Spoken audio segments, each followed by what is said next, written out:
Então vamos começar com o importante conceito das funções vetoriais. Ok? Então vamos relembrar aqui a definição da função vetorial. A definição é bem simples, como o próprio nome está falando. Uma função vetorial é uma função ou uma aplicação, né, que toma um certo número, por exemplo, um certo t aqui no intervalo AB, e retorna um vetor. Tá certo? Essa é a grande diferença entre as funções de variável real a valor real que vocês estavam acostumados a estudar. Por exemplo, y igual a f de x, aqui ele toma um número e retorna um número. Né? A diferença para uma função vetorial é que ele pega um número aqui num certo intervalo, né, podendo ser todo r, e retorna um vetor. Então, como ele retorna um vetor para cada t, esse objeto ele deve ter componentes. Né? Todo vetor tem componentes. Mas como para cada t você pode ter uma componente diferente, então, na verdade, essa função vetorial ela é descrita em termos das suas funções componentes. Então, cada componente pode ser uma função. Okay? Então, por exemplo, de forma geral, uma função vetorial em Rn tem n funções componentes. É importante que, uma vez dada ou fornecida a função vetorial, a gente saiba identificar quem são essas funções componentes. Porque, como a gente vai relembrar mais à frente, qualquer operação que você for realizar na função vetorial, essas operações se refletem nas funções componentes. Como, por exemplo, mais à frente, quando a gente for calcular o limite, derivada, integral, todas essas operações vão ser refletidas nas funções componentes. Ok? Então, existe essa forma de você denotar, que é uma forma mais compacta, né? Ou, utilizando a base canônica do Rn, você pode escrever em termos dos vetores da base canônica, né? Dessa forma. Tá? Onde, por exemplo, EJ é o vetor onde tem zero em todas as entradas, menos na jésima entrada. Na jésima entrada ele vale 1, tá certo? Em todas as outras ele é 0. Ok? Então, a gente pode usar essa notação mais compacta para a minha função vetorial, ou essa notação aqui em termos da base canônica. Claro que a gente vai trabalhar mais nos casos onde n é 2 ou 3, tá certo? Ou seja, a gente vai estudar mais funções vetoriais definidas em R2, ou seja, no plano, ou R3. Na verdade, que retornam valores em R2 ou que retornam valores em R3. Por que isso, professor? Porque esse impedimento de não estudar n igual a 4, 5, mas por questão de visualização, tá certo? N igual a 2, n igual a 3, a gente ainda consegue fazer um esboço do que é que esses caras representem, a gente vai ver já já. Para n igual a 4, 5, 6, a gente perde esse fator visualização. Ok? Então, no R2 e no R3, em vez de escrever E1 e E2, por exemplo, para os vetores canônicos do R2, a gente vai usar a notação convencional dos vetores I e J. Tá certo? No caso do R3, I, J e K. Tá ok? Bom, professor, mas aí você tem uma função vetorial, que é uma função que toma um número e retorna um vetor, e essa função ela é composta de várias funções que o senhor chama funções componentes. Mas cada função componente dessa é uma função, né? E tem um seu domínio, né? É isso que eu quero dizer. Cada um tem um domínio diferente. Então, quem é o domínio da minha função vetorial? Bom, vai ser o maior domínio comum a cada uma dessas funções vetoriais. Perdão, funções componentes. Então, para determinar o domínio de uma função vetorial, você vai determinar o domínio de cada uma dessas funções componentes e depois ver o que tem igual, ou seja, tomar a interseção. Ok? Vamos ver um exemplo? Vamos ver como é que a gente faz isso? Então, o primeiro exemplo ele pede o seguinte: determine o domínio dessa função vetorial, R de t. Bom, não existe nada de importante na letra f aqui que a gente não possa substituir por outra, tá certo? Normalmente, quando a gente está trabalhando uma função vetorial genérica, eu uso f, g, h, letras maiúsculas, tá certo? Mas mais à frente, quando a gente for dar uma interpretação para essas funções vetoriais em termos de vetor posição, eu sempre vou ficar usando a letrinha r, tá certo? R de t, mais à frente para denotar o vetor posição de um certo objeto que tem uma certa posição em um certo intervalo de tempo, tá bom? Mas por enquanto, vamos usar essa notação.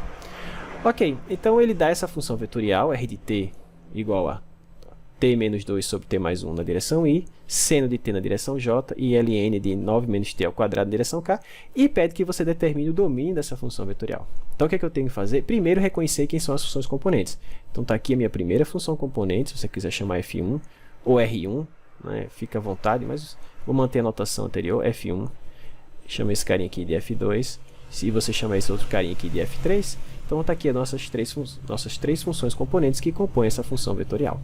O que é que eu vou fazer? Agora eu vou estudar o domínio de cada uma delas e depois eu vou tomar a interseção, ou seja, o que há de comum em cada um desses carinhas.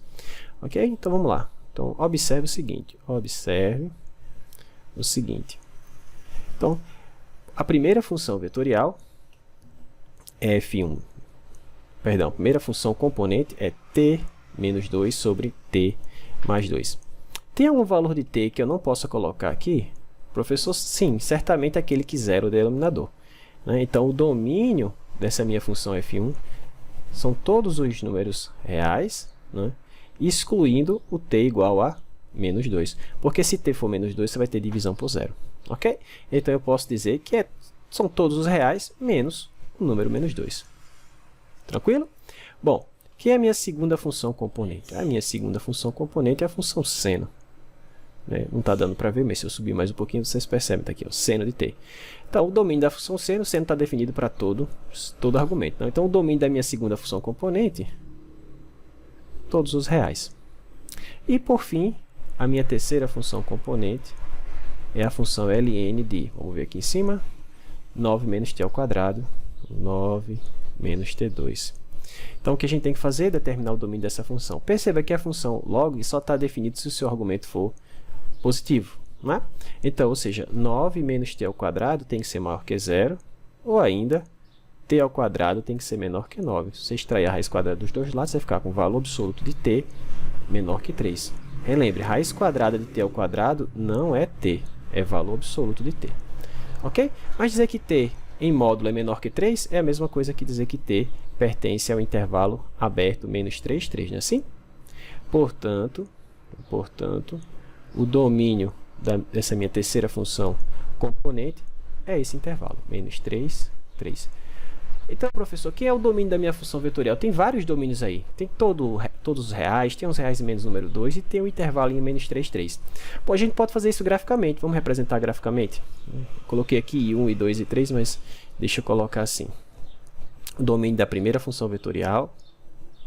Aqui o domínio da minha primeira função componente, o domínio da segunda, o domínio da terceira e o domínio da minha função vetorial vai ser o que vai aparecer aqui, tá bom? Então, a primeira ela está definida para todo t, com exceção do t igual a menos 2.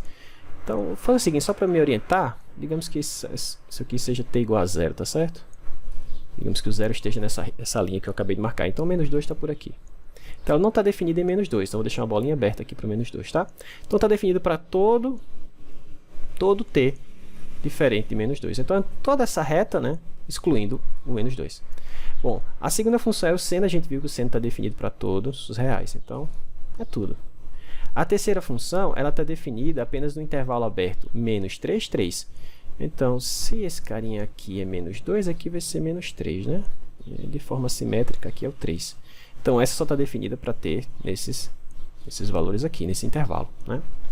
Então, o que é o domínio da minha função vetorial? É o que é comum a esses caras. Então, se eu passar aqui uma retinha vendo o que é comum entre esses caras, vocês vão perceber que eu tenho... Deixa eu organizar mais para cá. Deixa eu pegar e trazer essa retinha mais para cima do 3. Pronto. E tenho esse outro probleminha aqui, ó, que ela não está definida em 2, né? Então, se você fizer isso, aqui a gente vai ficar menos 3, menos 2, ó, aberto, aberto, e aqui aberto em 3. Então, quem é o domínio da minha função vetorial é essa região aqui, ó, juntamente com essa daqui. Bom, esse primeiro pedacinho aqui, deixa eu subir mais um pouco, é o intervalo aberto menos 3, menos 2. Esse outro aqui é o intervalo aberto menos 2 até 3. Então, quem é o domínio da minha função vetorial? É a junção, ou nesse caso, a união desses dois intervalos. Tranquilo? Portanto, o domínio da função vetorial é o intervalo, que aqui eu vou só chamar de i, tá certo? É esse intervalo i, é o intervalo composto por esses dois intervalos aqui. Na verdade, esse cara não é um intervalo, né? Deixa eu colocar assim, é o domínio da minha função. Intervalo tem que ser conexo, esse objeto não é. Então, o domínio é formado por dois intervalos abertos, aí sim, ok? Que é o intervalo aberto menos 3, menos 2 e o menos 2, 3. Ele queria ser todo o intervalo, né, de menos 3 a 2, mas você teve que excluir o menos 2 não participa. Tranquilo? Então, uma das operações que a gente pode fazer, uma das primeiras operações que a gente vai realizar com as funções vetoriais é aquela de calcular o seu limite. Né? Diferentemente lá do caso de uma função real a valor real, por exemplo, y igual a f de x, onde o limite quando existia, quando você calculava lá, limite da sua função quando x tende a um certo número, esse limite quando existia era um número, né? A diferença aqui para a função vetorial, quando esse limite existe, ele é um vetor, tá certo? Então, quando esse limite existe, o resultado é um vetor que mora aqui em Rn. Então, como é que a gente define o limite da função vetorial? Então, eu digo que o limite da minha função vetorial é definido como o limite de cada uma das funções componentes, se cada um desses limites existir, obviamente. Tranquilo? Então, calcular o limite de uma função vetorial é tão fácil como calcular o limite de uma função escalar, né? Uma função real a valor real, né? Como vocês já estão acostumados a fazer. Então, a diferença é que, em vez de você calcular um limite, você vai calcular n, né? No caso, se você tiver no R2, 2 limites. No caso, se você tiver no R3, 3 limites. Lembrando que vale aquelas mesmas operações que vocês viram para limite de uma função de uma variável real a valor real. Com exceção, por exemplo, limite do quociente, porque não faz sentido dividir um vetor por outro. Ok? Mas, salvo a divisão vetorial, todas as outras operações que você já conhece com limite, vocês podem aplicar aqui sem problema. Claro, aparecem operações novas, como por exemplo o limite do produto escalar ou o limite do produto vetorial, mas não é muito complicado de você perceber que o limite do produto escalar é o produto escalar dos limites, o limite do produto vetorial é o produto vetorial dos limites, se cada um desses limites existirem. Ok? Vamos ver como é que isso funciona?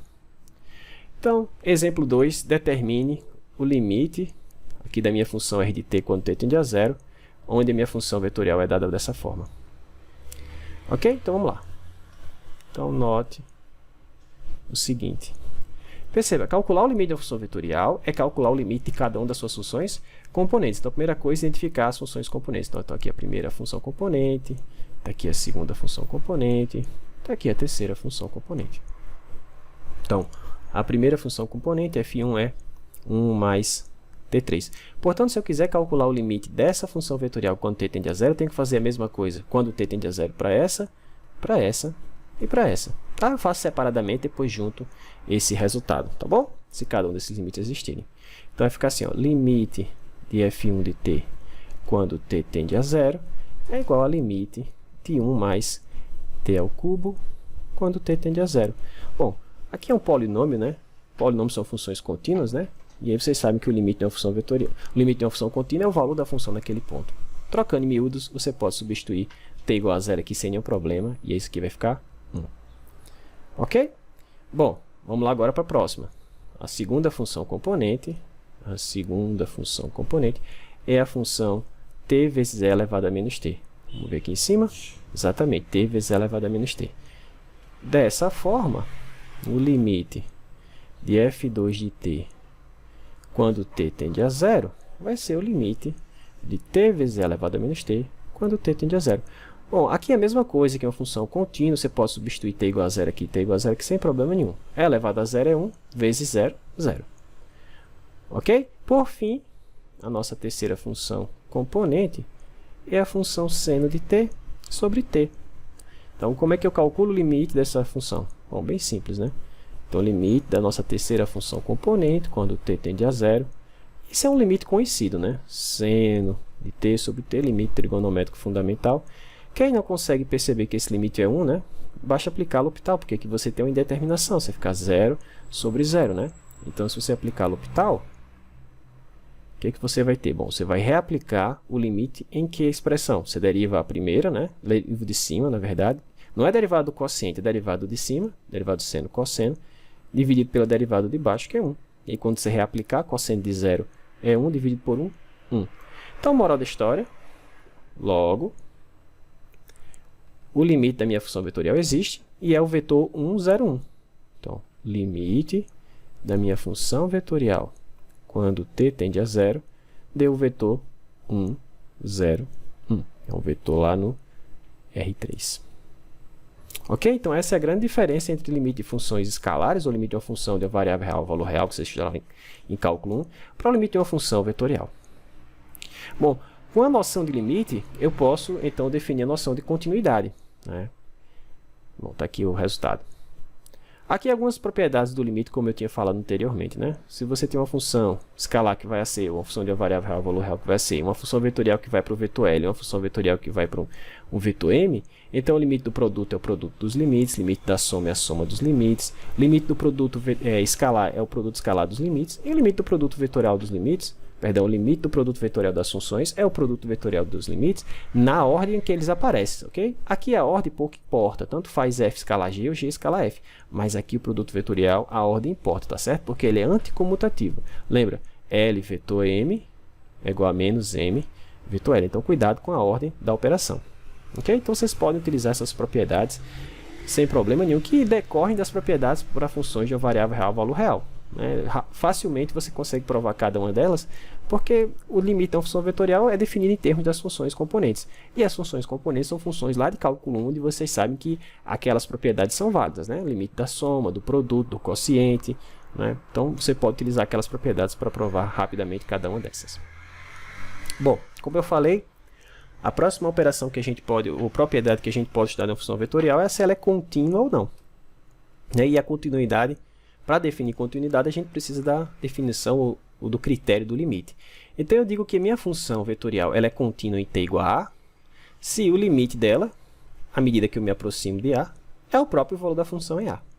Então, para que a função tenha limite, para que a função seja contínua em a, três coisas têm que acontecer. Primeiro, ela tem que estar definida em a. Segundo, o limite da função deve existir, esse limite eu chamo de L. E terceiro, esse limite, L, tem que ser igual ao valor que a função tem no ponto. É porque pode acontecer da função estar definida, pode no ponto em questão, t igual a, pode acontecer do limite existir, mas esses dois caras serem diferentes, então a função não é contínua. Mas, se a função está definida no ponto, se a função tem limite no ponto, e se o limite no ponto é igual ao valor da função nesse ponto, então a gente diz que ela é contínua, tá certo? Então essa é a condição que a gente tem que checar para saber se a minha função vetorial é contínua. Professor, mas para que interessa a gente estudar funções vetoriais contínuas? Pessoal, são as funções vetoriais contínuas que, entre outras coisas, descrevem, por exemplo, o movimento de um objeto no espaço. Por exemplo, suponha que um objeto sai desse ponto inicial até o ponto final. Ele sai aqui desse ponto inicial, vou chamar A, até esse ponto final B, e ele faz isso através de uma certa trajetória. Dificilmente o objeto ele vai sair de A para B do nada. Saiu daqui, começou aqui, aí desapareceu, apareceu aqui e voltou. Não. Tem que existir um movimento contínuo. O objeto ele vai ocupar em cada instante de tempo uma posição no espaço. E essa trajetória, que é o percurso descrito pelo vetor posição, se você agora imaginar a sua função vetorial agora como sendo o vetor posição, então se você tem um objeto aqui que tem uma certa posição, uma coordenada x dele, x, que depende do tempo, então vou escrever assim, x de t, a y depende do tempo, y de t e o z de t. Então o vetor posição ele vai descrever a trajetória desse objeto desde o ponto inicial até o ponto final, à medida que o tempo varia. Você pode imaginar esse parâmetro t como o tempo agora. E aí ele vai ocupando todos esses pontos aqui. Claro, eu estou colocando aqui pontos discretos, mas a ideia é que a gente preenche toda essa linha. Então, as funções vetoriais contínuas são utilizadas para descrever, entre outras coisas, o movimento de objetos no espaço. Então, nesse formato, essas componentes agora elas recebem um nome. São chamadas de equações paramétricas. Agora, a gente utiliza essa notação para funções vetoriais contínuas, tá certo? Vou usar o R aqui, que pode ser interpretado como vetor posição, e o parâmetro t pode ser interpretado como tempo. Então, você teria a posição do objeto num certo tempo t. Então, essas equações que aparecem aqui, por exemplo, x igual a uma certa função de t, que a gente denota assim, y igual a uma certa função de t e z igual a uma certa função de t, esse conjunto de equações são chamadas equações que dependem de um só parâmetro, ou equações paramétricas. Tranquilo? Então, é importante que a gente saiba, dado uma função vetorial contínua, identificar suas funções paramétricas, suas equações paramétricas, que são as funções componentes da função vetorial nesse caso, porque, novamente, toda e qualquer operação que eu precisar fazer nesse cara, basta essas operações serem refletidas aqui. Tá bom? Bom, importante é também, dado, por exemplo, a trajetória de um objeto no espaço, a partir dessa trajetória eu conseguir identificar quem são as equações paramétricas e vice-versa. Dadas as equações paramétricas, eu saiba representar essa curva. Então, essa curva que aparece aqui, no caso, no R3 no espaço, ela é obtida como? Você tem a sua função vetorial que toma valores, toma t, num certo intervalo. Digamos que a sua função toma valores no intervalo de a até b. Então, vou colocar aqui, fazer uma representação pitoresca aqui, de a até b. Então, ela toma valores aqui, por exemplo, eu pego um certo t e retorno um vetor, está aqui esse vetorzinho que eu estou marcando aqui em vermelho. Então, à medida que t vai tomando valores ou vai varrendo esse intervalo, esse vetor posição em azul, ele vai marcando várias posições distintas. Se você permitir que o tempo varie, ou seja, suma todos os valores nesse intervalo de a até b, você vai ter essa trajetória, ou essa curva que a gente desenhou aqui. Tá certo? Essa trajetória ou curva é chamada de traço. Traço ou trajetória da minha curva R de t. Ok? Ou dessa parametrização R de t. Tranquilo? Então, vamos fazer um exemplo. Vamos tentar esboçar o traço da curva que tem essa parametrização. Tá? A gente chama, nesse caso, então, a função r de t de uma parametrização, tá? Para essa curva. Uma mesma curva pode ser parametrizada de infinitas formas. A gente sempre tenta buscar a parametrização mais simples. Então, nesse exemplo, ele te dá uma função vetorial que descreve uma certa curva no espaço e ele quer que você obtenha que curva é essa. Tá bom? Então, a ideia é o seguinte, ó, olha só. Observe que vamos, primeira coisa, identificar quem são as equações paramétricas. Então, aqui é o carinha que está fazendo o papel do meu x, esse do y e esse do z. Né? Então, vamos escrever isso. Então, meu x de t, ou meu x, coloca assim, meu x de t igual a t ao quadrado, meu y de t é t à quarta, e meu z de t, deixa eu colocar mais espaçado, x igual a t ao quadrado, y igual a t à quarta, e z igual a t à sexta. T pode assumir qualquer valor, né? Não tem nenhuma restrição aqui para o valor que t possa assumir. Então, se eu permitir que t assuma quaisquer valores, que objeto vai aparecer para mim? Então, a ideia é que a gente estude a projeção dessa curva, que eu não sei qual é ainda, em cada um dos planos coordenados. Que planos? O plano XY, o plano XZ, o plano YZ. E depois a gente junte toda essa informação numa curva só. Tá bom? Então, para facilitar aqui a vida da gente, vou fazer o seguinte. Como aqui aparece t ao quadrado, e t à quarta é t ao quadrado, e t à sexta é t ao quadrado ao cubo, eu vou fazer uma mudançazinha de variável, tá certo? Eu vou chamar u de t ao quadrado. E aí veja que u é sempre positivo, né? Nunca é negativo, na verdade. Tá? Pode ser zero. Porque t toma valores aqui em r. Mas aí quando você fizer t ao quadrado, se t for zero, é zero. Mas se t for qualquer outro número diferente de zero, ele vai ser sempre positivo. Tá bom? E aí dessa forma, eu vou ficar com o seguinte, ó. Meu x vai ser u, o meu y vai ser u ao quadrado, e meu z vai ser u ao cubo. Lembrando que cada um desses caras são sempre positivos. Por quê? Porque u é positivo. Então vamos analisar como é que seria o gráfico, por exemplo, desse cara no plano XY. Bom, mas no plano XY é fácil. Se você substituir esse u aqui, ó, ou seja, para você, onde tiver u, eu posso substituir por x. Então, fazendo isso, eu tenho y igual a x ao quadrado. Então, tem uma parábola, né? Só que essa parte aqui, onde x é negativo, não existe para mim. Por quê? Porque u é sempre positivo, portanto, o x também é sempre positivo. Então, tem só essa parte aqui, a parte achurada, não, tá? Só a parte preenchida. Bom, aí a gente faz essa mesma análise, por exemplo, agora, no plano XZ. Novamente, se você vir aqui, ó, aqui você tem u ao cubo, né? Mas u para você é o próprio x, então você vai ficar com z igual a x3, né? x3 é essa cúbica aqui, ó. Ela começa assim e tem essa outra parte para cá. Eu estou escrevendo achurado porque essa parte aqui, ó, com essas listrinhas, porque com essa parte aqui embaixo, ela não existe. Por quê? Porque o meu z é sempre positivo. Como é que você sabe? U é positivo e z é u ao cubo. Então, não tem essa parte negativa e o x também não pode ser negativo. Tranquilo? E, por fim, no plano... Deixa eu subir mais um pouco. No plano ZY, vou colocar aqui o y e o z. Então, vamos ver aqui, ó. Você tem y igual a u ao quadrado e z igual a u ao cubo. Então, y é igual a u ao quadrado. Mas eu posso escrever u igual a z elevado a 1/3, né? Se eu extrair a raiz cúbica aqui. E aí, jogando aqui de volta, você fica z elevado a 1/3, ou ainda y é igual a z elevado a 2/3. Então, é uma função pá, né, em z, né? Y é uma função pá de z, e ela tem essa carinha aqui assim, ó. Então, o que acontece aqui, como ela é uma função pá, ela tem que espelhar para o lado de cá. Novamente, a parte de baixo para a gente não nos interessa, por quê? Porque o z é sempre positivo. Então, a ideia agora é a gente juntar essa informação e essa informação, tudo num gráfico só, né? Agora no espaço. Ok? Deixa eu só fazer aqui um sisteminha de coordenadas. Pronto, vou colocar assim. Então, eu vou colocar x, y e z. Então, no plano XY, a sua curva... Deixa eu só completar mais... Fazer o seguinte, puxar o x mais para cá. Pronto. No plano XY, essa curva queria ser uma parábola, né? Ela queria ser uma parábola assim, ó. Bom, essa parte aqui não existe, que é onde o x é negativo. Então, ela queria ser essa parábola aqui.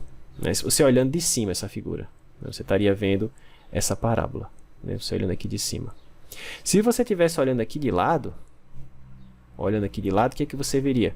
Uma cúbica, né? Então, de lado, essa figura queria ser algo mais ou menos assim, ó, x3, aí teria a parte negativa, mas a parte negativa não existe. E você olhando agora de frente, como vocês estão olhando agora para a tela do computador ou do celular, essa curva queria ser uma cúspide assim, tá? Então, deixa eu trocar aqui de cor, acho que roxa tá bom. Vamos colocar azul. Então, de lado ela queria ser algo mais ou menos assim, ó. Né? Teria outra parte aqui de baixo também. Então, a ideia é o seguinte, que essa curva, ela tem essa carinha que eu vou desenhar aqui agora. Ela vem assim, ó. E se o U pudesse ser negativo, você teria a parte de baixo, que seria equivalente àquela nossa cúbica torcida, ó, R de T, lembra da cúbica torcida? É T, T2 e T3. Eu tenho aqui, ó, o 2 e o 3. Professor, mas por que não é a mesma coisa? Porque na cúbica torcida o T pode ser negativo, mas nessa que eu escrevi agora para vocês, o U é sempre positivo. Então não tem essa parte de baixo da cúbica torcida. Então é como se eu tivesse aquela cúbica retorcida, mas aí eu apagasse a parte de baixo dela. Ok? Aí, deixa eu ver, eu tenho um desenho aqui melhor. Então você ficaria com essa curva que está desenhada aqui. Veja, se você projetar ela no plano XY, ela cai exatamente em cima dessa parábola. Se você projetar no plano XZ, ela cai exatamente, essa parte ela vem exatamente, cadê? XZ. Ela dá exatamente aquela nossa cúbica, né? A parte de baixo não tem. E se você projetar ela no plano ZY, que é esse plano aqui, ó, ela vai dar exatamente esse arco aqui daquela cúspide. Ok? Então é importante, dado as equações paramétricas, a gente, pelo menos equações paramétricas simples, né, como é o caso daquela lá que era só polinômios, que a gente consiga fazer essa representação. Mas é importante também o contrário, dado a curva, que a gente consiga achar uma parametrização para ela. Então vamos ver isso no próximo exemplo, dado uma curva, como obter a parametrização dela. Porque mais à frente, como eu falei, qualquer operação que a gente venha fazer na curva, a gente faz nas suas equações paramétricas, né? Então a gente precisa da parametrização. Então no exemplo 4, ele diz o seguinte: determine a equação vetorial que representa a curva obtida através da interseção do cilindro, x² mais y² igual a 1, e o plano y mais e igual a 2. Professor, que curva é essa? Então olha só, você tem o cilindro x² mais y² igual a 1, está aqui o cilindro, um pedaço dele, e aí você tem esse plano inclinado, y mais e igual a 2. Esse plano inclinado vai cortar esse cilindro em uma curva. Bom, que não é muito difícil da gente perceber que é uma elipse. Está mal desenhado aqui. Se eu tivesse cortado exatamente assim, seria uma circunferência. Mas como eu estou cortando de forma inclinada, esse plano inclinado, então vai aparecer uma elipse. Então o que é que ele está querendo? Que a gente parametrize essa curva C, que é uma elipse. Então como é que eu faço isso? Bom, bem simples. A ideia é trabalhar com as duas equações simultaneamente. Eu não posso só parametrizar isso aqui e deixar isso aqui de fora. Então, note o seguinte. Note que a primeira coisa que eu tenho que fazer é parametrizar x² mais y² igual a 1. Então, x² mais y² igual a 1. O que é que eu tenho que fornecer? Uma função x de t e uma outra função y de t, né? Y igual a y de t, que tem a propriedade de que x de t ao quadrado mais y de t ao quadrado seja 1. Então, vocês conseguem pensar rapidamente uma função que satisfaz isso? O quadrado da primeira mais o quadrado da segunda é 1? Bom, na cabeça já vem as funções trigonométricas, né? Exatamente. Então, se você chamar x de cosseno e y de seno, certamente x² mais y² é igual a 1. Professor, se aqui fosse 4, então você colocaria um 2 aqui, né? Na frente e um 2 aqui. Se aqui fosse, sei lá, a, então aqui ia ter um raiz de a e aqui um raiz de a. Tá certo? Só ajustar para que você tenha a equação que parametrize isso aqui é uma circunferência no plano XY, né? No espaço a gente chama isso de cilindro. Ok? Bom, mas e agora como é que eu vou fazer para trabalhar com y mais e igual a 2? Sem problema. Y mais e igual a 2. Como é que eu parametrizo isso? Bom, você vai aproveitar isso que você já tem. Então você tem que fazer o que agora? Y mais e igual a 2. Bom, isolo z. Z vai ficar 2 menos y. Mas você sabe que da sua parametrização, o y tem que ser igual a quem? Seno de t. Então, nada mais natural de que dizer que z vai ser 2 menos o y, mas o y para você é seno de t. Então, 2 menos seno de t. Então, como é que ficou a minha parametrização? Portanto, a gente ficou com a seguinte parametrização. R de t, o x ficou cosseno de t, o y ficou seno de t, e o z, 2 menos seno de t. Importante que quando você fornece a parametrização, você tem que me dizer quais são os valores de t que eu posso colocar aqui. Então, professor, para todo t, por exemplo, no intervalo de 0 a 2π, porque se eu aumentar esse intervalo, eu vou ter uma repetição da própria curva, né? Então, esse é um intervalo interessante aqui para a gente. Então, é o domínio da minha parametrização. Tá bom? Aqui eu tenho uma representaçãozinha simples. Como eu falei, aqui ó, x ao quadrado mais y ao quadrado igual a 1. No espaço, né, no R3, isso é um cilindro, tá certo? Tá aqui nosso cilindrão. Tá aqui, ó, x ao quadrado mais y ao quadrado igual a 1. E y mais z igual a 2 é um plano inclinado. Então, esse plano inclinado corta esse cilindro justamente nessa curva que está aqui aparecendo para vocês, que é uma elipse. Tá certo? Que está aqui do lado, ó. Ela sem essa quantidade de detalhamento. Só a curva em si. Então, essa curva a gente acabou de parametrizar e uma possível parametrização é essa daqui.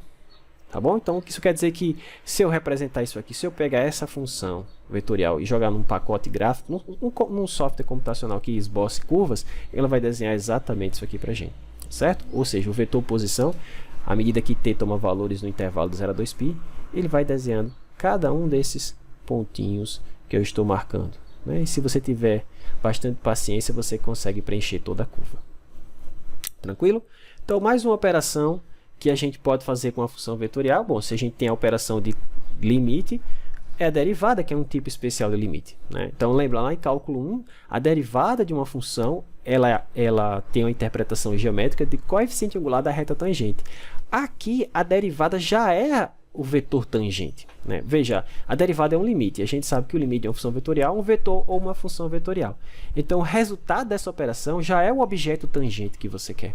Ou seja, se você derivar uma função vetorial, como é que eu derivo uma função vetorial, professor? Uma derivada não é um limite? Sim. Como é que eu calculo o limite de uma função vetorial? Basta calcular o limite em cada uma das funções componentes. Então, como é que eu vou derivar uma função vetorial? Basta derivar cada uma das suas funções componentes também, pessoal. Se cada uma dessas derivadas existir, a gente diz que a curva é diferenciável. Tá bom? Então, para calcular a derivada de uma função vetorial, basta que você calcule, que você compute cada uma dessas derivadas aqui. Tá? Essa derivada, obviamente, ela tem uma interpretação. Se você disser que isso aqui é o vetor posição, né, a gente pode, bom, o vetor posição e o t for o tempo, a gente pode dizer que isso aqui é a velocidade de um objeto, né, que se desloca ao longo de uma certa curva C, parametrizada por esse vetor posição r de t. Tá? Ah, professor, então derivada é sempre velocidade? Não, depende, tá certo? Nesse caso, se aqui for o vetor posição e aqui for o tempo, sim. Mas do contrário, é só uma derivada mesmo. Mas o que importa é que esse objeto aqui, ele é sempre tangente à curva. Como assim? Bom, se aqui está a sua curva, se você calcular a derivada da sua função vetorial nesse ponto, por exemplo, ele vai te dar um objeto que é um vetor que é tangente a essa curva nesse ponto, certo? Ou seja, a derivada sempre aponta, o vetor aqui tangente, né, sempre aponta na direção de crescimento da curva. Ok? Então, ah, professor, mas se eu quiser calcular a aceleração, por exemplo, bom, o que a gente chama de aceleração? Não é a taxa de variação da velocidade? Basta derivar de novo, tá certo? E aí a gente tem essas definições, né? Se o t for o tempo, então essa derivada, que a gente chama de vetor velocidade. Se você derivar a velocidade ou derivar novamente o vetor posição, você tem o que a gente chama de vetor aceleração. O tamanho do vetor velocidade é o que a gente chama de velocidade escalar, né? É a norma do vetor velocidade, tá certo? Você pode escrever assim, ou ainda a norma de r' de t, tanto faz, tá bom? A interpretação de que esse objeto, do que é a velocidade ou a derivada é um vetor tangente, vem da própria forma como o limite é calculado, né? Então, como é que você calcula a derivada? Você calcula o valor da função no ponto mais um certo acréscimo, né? Por exemplo, aqui ele está chamando de h, menos r de h, menos r de t, por exemplo, e divide pelo incremento. Vamos supor que esse h é positivo, tá? Então, r de t mais h, ele está dizendo que é esse ponto aqui, ó, termina aqui em ponto P, r de t é esse ponto P, né? Q e P. O que é r de t mais h menos r de t? É esse vetor que vai de P a Q, né? Esse vetor que a gente chama vetor secante, né? Que toca essa curva nesses dois pontos. Então, se você agora permitir que Q tenda a P, ou seja, se você fizer h tender a zero, esse vetor azul vai começar a assumir essa posição tangente aqui, tá certo? Por isso que a gente diz que a derivada da função vetorial é um vetor tangente. Certamente esse vetor tangente ele não está localizado, não está mostrado nessa figura. Todos os vetores emanam da origem, né? Então esse vetor tangente ele sai aqui. Mas a ideia é que se você deslocar esse objeto, trazer ele paralelamente para cá, né? Que a gente chama de transporte paralelo. Vetores são objetos que você pode movimentar de qualquer, quer dizer, não de qualquer forma, mas você pode movimentar ele e sem mudar o vetor, desde que você faça isso sem alterar a direção e o tamanho dele, né? Você pode transladar esse cara para cá, ou deslocar ele para cá, ou ele para cá, contanto que você mantenha o tamanho e a sua orientação, o vetor é o mesmo, né? O vetor que a gente diz é uma classe de equivalência dos segmentos de reto orientado, né? Então eu posso, se eu pegar o vetor tangente, que na verdade ele mora aqui, e trouxer para o ponto onde eu calculei, aí sim é que você vai perceber que ele é realmente tangente. Tá bom? Ok, então vamos ver um exemplo onde a gente possa calcular o vetor tangente ou a derivada de uma função vetorial. Vamos exercitar isso. Claro, várias as propriedades que vocês esperariam que seriam válidas para a derivada, né? Derivada da soma é a soma das derivadas. Derivada de uma constante vezes uma função, você pode pôr a constante para fora, né? Aqui, ó. E derivar a função. Aqui também vale a regra do produto, né? Derivado do produto é derivado do primeiro vezes o segundo, mais o primeiro vezes o derivado do segundo. Preste atenção que aqui tem três tipos de produtos diferentes, né? Uma função escalar vezes uma função vetorial, o produto escalar de duas funções vetoriais, né? Aí ficaria a derivada do primeiro escalar o segundo mais a derivada do segundo escalar o primeiro, né? Tá aqui, ó.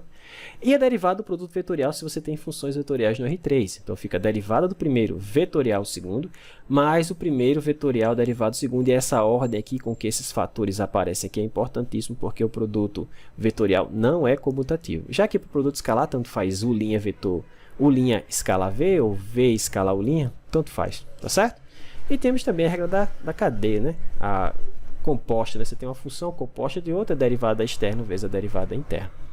Tá bom? Então essas são operações que a gente já esperaria que fossem válidas, né? Já que são válidas para as funções componentes, tá certo? Bom, então vamos trabalhar aqui um exemplo onde a gente vai poder calcular, vai trabalhar com a derivada. Então o exemplo 5 ele diz o seguinte: qual é a força necessária para que uma partícula de massa m tenha essa função posição aqui, ó, tenha essa função horária da posição? Ok? Então o que ele está querendo saber? Quem deve ser a força? Por exemplo, está aqui o meu objeto de massa m, né? E ele, digamos que ele vai fazer essa trajetória aqui, e essa trajetória é descrita por essa função vetorial, ou tem esse vetor posição aí que eu acabei de mostrar para vocês. Então, quem deve ser a força que atua nesse objeto para que ele siga exatamente essa trajetória e não outra? Que ele siga exatamente essa trajetória representada por essa função vetorial. Então, ele quer que você determine a força, né? Mas se você tem a massa, para você ter a força, basta calcular o quê? A aceleração. Então, olha só, da segunda lei de Newton, eu sei que a força que eu preciso, ou que o objeto está submetido, vai ser a massa dele vezes a sua aceleração. Então, tudo que eu preciso calcular é a aceleração, visto que a massa é dada, né? Entre aspas, a massa é dada, né? Ele poderia dizer qual é a massa desse objeto. Então, eu preciso achar a aceleração. Mas quem que é a aceleração? A aceleração é a taxa de variação da velocidade, ou seja, é a derivada do vetor velocidade. Mas, professor, eu não tenho vetor velocidade. Tudo bem, mas quem é o vetor velocidade? É a taxa de variação do vetor posição. Ah, o vetor posição eu tenho. Então, você calcula esse cara, deriva mais uma vez, tem esse cara, multiplica pela massa, tem a força. Só isso, só. Né? Parece complicado, mas não é. Então, vamos lá. Deixa eu só recopiar aqui quem é a função posição do exemplo, porque eu não vou conseguir olhar mais depois. Cosseno mais tesseno. Então, cosseno de t mais t seno. O outro é seno de t menos t cosseno e t. Pois bem, então a gente precisa calcular primeiro a velocidade. Como é que eu acho a velocidade? Basta derivar. Como é que eu derivo uma função vetorial? Basta derivar cada um das suas componentes. Derivado do cosseno menos seno. Derivado de t seno, bom, aqui é o produto, né? Então, a derivada do primeiro vezes o segundo, então ficou só seno. Mais a derivada do segundo vezes o primeiro, derivado do seno é cosseno, então t cosseno. Beleza. No próximo, derivada do seno é cosseno. Derivada do t vai ficar 1, então vai ficar menos cosseno. E derivada do cosseno é menos seno, com esse menos ficou mais. Então, mais t seno. E derivada de t ficou 1. Ok? Então, vamos só fazer as simplificações possíveis, ó. Então, continuando, fazendo as simplificações, a gente vai ter o seguinte: v de t igual a t cosseno de t seno de t e 1. Então, já temos a velocidade, mas não é a velocidade que eu quero, professor, eu quero a aceleração. Sem problema, derivo mais uma vez, né? Então eu sei que a aceleração é a derivada do vetor velocidade. Novamente, derivada do produto, derivada do t vai ser 1 vezes cosseno, cosseno. Derivada do cosseno vai ser menos seno com o t que já está lá, menos t seno. Repito a mesma operação para a segunda, vai ficar derivado do t 1 vezes seno, seno. Derivado do seno vai ficar cosseno, então vai ficar t cosseno. E a derivada de uma constante é 0. Logo, a força vai ser a massa vezes isso, né? Ok? Bom, já está aqui. Então, a força vai ser a massa vezes a aceleração que a gente acabou de computar, ou seja, a massa vezes a aceleração. Está aqui, ó. Ok? Exatamente a mesma expressão. Show de bola. Professor, mas aqui foi fácil, olha só. Ele me deu, entre aspas, a posição e pediu a aceleração. Ele pediu a força, mas pedir a força e pedir a aceleração é a mesma coisa, né? Porque a força e a massa, a força e a aceleração um é igual ao outro vezes uma constante multiplicativa que a gente chama de massa, né? Mas e se ele tivesse dado o contrário, professor? Que acontece muito em problemas da física. Como assim? Se ele tivesse me dado a aceleração, ou a força, né, tanto faz, e tivesse me pedido o vetor posição, como é que eu faço esse tipo de problema? Bom, veja, para sair da posição para a aceleração, o que você fez? Eu derivei. Show. Mas agora, se você quer o processo inverso, o que você vai fazer? Integrar. Então, agora a gente precisa relembrar como é que a gente faz para calcular a integral de uma função vetorial. Então, a gente tem dois sabores de integral, né? A gente tem integral indefinida e integral definida, ou integral de Riemann, né? Então, a integral indefinida, ou seja, a primitiva de uma função vetorial, é uma outra função vetorial obtida como? Calculando a primitiva de cada uma das suas funções componentes. Como cada um desses caras contam com uma constante de integração, C1, C2, C3, C1i, né? Tem um i aqui multiplicando, C2j, C3k. No final das contas, se eu somar esses carinhas, né? Porque aqui tem uma soma, ó, o que eu vou ter? Um vetor constante de integração que eu já adicionei aqui. Tá certo? Então, a diferença da primitiva de uma função vetorial para uma função lá de cálculo 1, uma função de uma variável real, valor real, é que depois que você integra, você não adicionou uma constante, você adicionou um vetor constante de integração. Tá certo? Tá aqui.